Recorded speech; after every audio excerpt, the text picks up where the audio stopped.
ارے نادانو، عزت اور آبرو پر اگر سوال اٹھے تو اسلام مسجد میں جانے سے منع کر دیتا ہے.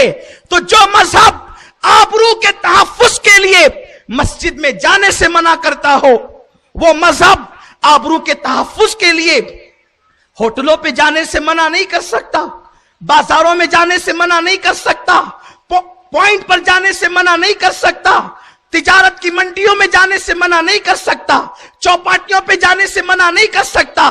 ذرا ہوش سے تو کام لو، ذرا عقل سے تو کام لو. جب اللہ کے رسول صلی اللہ علیہ وسلم کے بعد عورتوں میں لباس کا انداز تبدیل ہوا، عورتوں میں رہن سہن کا انداز تبدیل ہوا، تو حضرت سیدنا فاروق اعظم نے فرمایا اب عورتیں مسجد میں نہ آئیں. عورتیں شکایت لے کر اماں عائشہ کی بارگاہ میں گئی.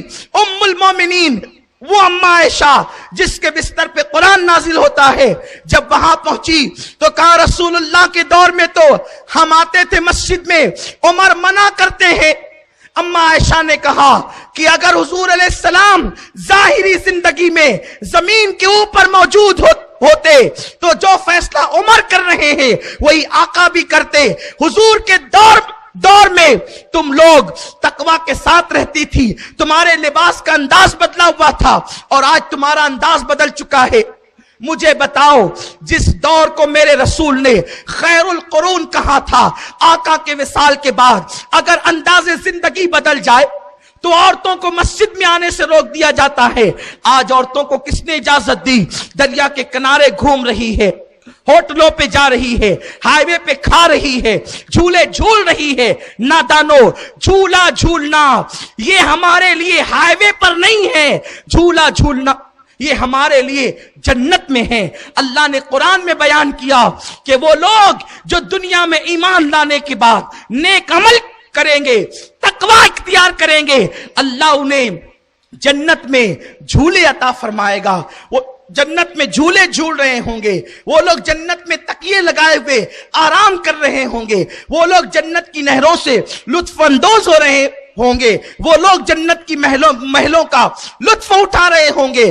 اے خاتون جنت کی کنیزوں، سنی دعوت اسلامی تمہیں قیدی بنانا نہیں چاہتی. سنی دعوت اسلامی دقیانوسی خیال نہیں رکھتی. یقیناً ہم زمانے اور حالات کو اچھی طرح جانتے ہیں اور اسی کے مطابق جینا اور مرنے کا سلیقہ بھی جانتے ہیں.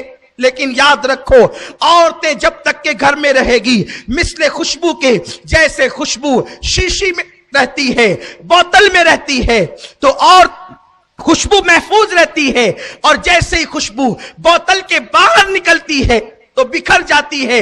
ایسے ہی عورت جب تک گھر میں رہے گی اس کی آبرو محفوظ رہے گی. عورت گھر سے باہر نکلے گی اس کی عزت خطرے میں پڑ جائے گی. بڑی معذرت کے ساتھ میں یہ بات علل اعلان کہنا چاہتا ہوں، آج بچیاں معاذ اللہ پردگی کی وجہ سے، ہائی وے کی وجہ سے، پکنک پوائنٹ کی وجہ سے، چوپاٹی کی وجہ سے، گارڈنوں میں گھومنے کی وجہ سے اپنی آبرو کو کھو رہی ہے، اپنی عزت کا سودا کر رہی ہے. میرے آقا صلی اللہ علیہ وسلم کی کنیزوں، میرے اللہ نے امہات المومنین سے فرمایا وَقَرْنَا بُيُوتِكُنَّا کہ تم اپنے گھروں میں بیٹھی رہو. ارے جن کے بستروں پہ قرآن نازل ہوتا تھا ان کو کہا کہ تم گھروں میں رہو. جب جن کے بستر پہ قرآن نازل ہوتا تھا ان کو کہا کہ گھروں میں رہو، تو تمہیں باہر نکلنے کی اجازت کس نے دی؟ اور باہر وہ بھی حج کے لیے نہیں. حج کے لیے تو جا سکتی ہو، عمرہ کے لیے نہیں. عمرہ کے لیے تو جا سکتی ہو. عورتیں گناہ کے لیے گھر سے نکل رہی ہیں. مسلم عورتیں برائی کے لیے گھر سے نکل رہی ہے.